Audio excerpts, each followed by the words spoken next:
Welcome to week 8.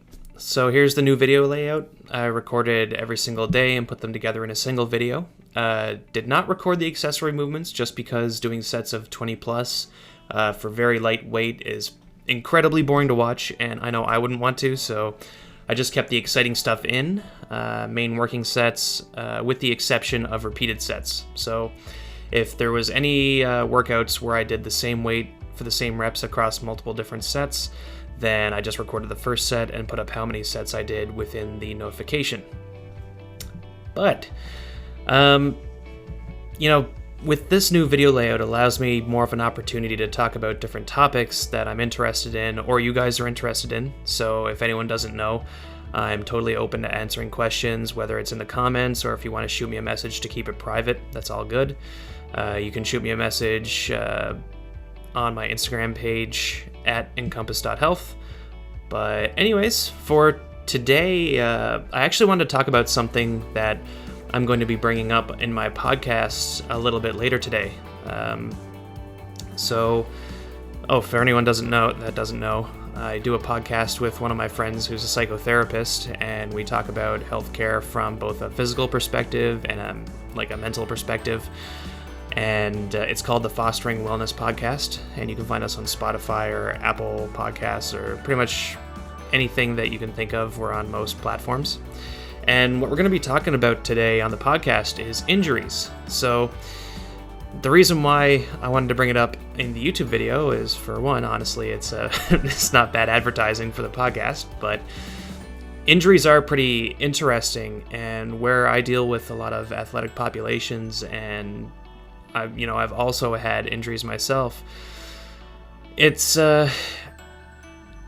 really apparent that we don't really have a consensus on what exactly an injury is. And I know off the cuff that can sound kind of, what the hell is this guy talking about? But if you think about it, if we're talking about injuries, a lot of people could classify it as having severe pain or, some sort of severe symptom. But is that itself an injury? So if we look at the evidence surrounding studies on injuries, the way people define injury within each study can differ hugely. There are some people that define injury as something that has to be medically diagnosed. So even if you have severe pain or you miss work or it interferes with your training session, some people won't classify that as an injury unless it's medically diagnosed. On the other hand, there are people that only go off symptoms and say that if you have severe pain, that's automatically an injury. And then other people will say, no, it's only an injury if it actually interferes with what you do. So the other aspect of this that I'm probably going to be asking my co-host of the podcast about is how you define injury when it comes to mental health. Because an interesting thing is that if you're somebody who doesn't have any physical injuries, like you don't have knee pain or back pain or anything like that, but you have severe depression or severe anxiety or severe social anxiety or anything, I'm not a mental health professional, but there's way more examples than that I'm sure my buddy will be able to bring up. But how come we don't classify those as injuries, especially if it interferes with what we do and it's medically diagnosed?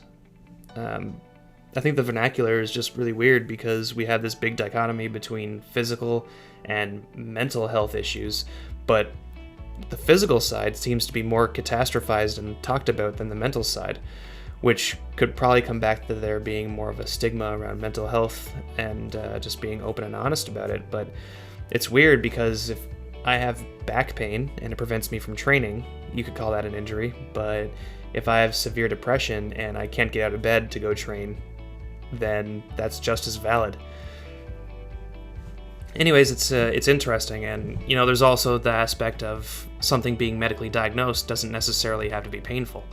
So a common example could be arthritis or meniscal tears or disc bulges. You know what? You can name. I could go on this entire video and name a bunch of conditions that aren't inherently painful, but these things are medically diagnosed. And you know what? In our society, most people would call those injuries, but we also know there's large populations that are asymptomatic that have those same findings and have that same diagnosis. But it's just society's view of those things that keeps it within an injuries realm. And when we have those beliefs, that can also turn up the magnification of pain. So really, a lot of these conditions have a lower pain threshold because we have such a belief that we're injured if we have them. It can really add to catastrophization and make things worse for many people. But anyways, just something to think about for anybody who has been diagnosed with anything or has injuries. Anyways, thanks guys.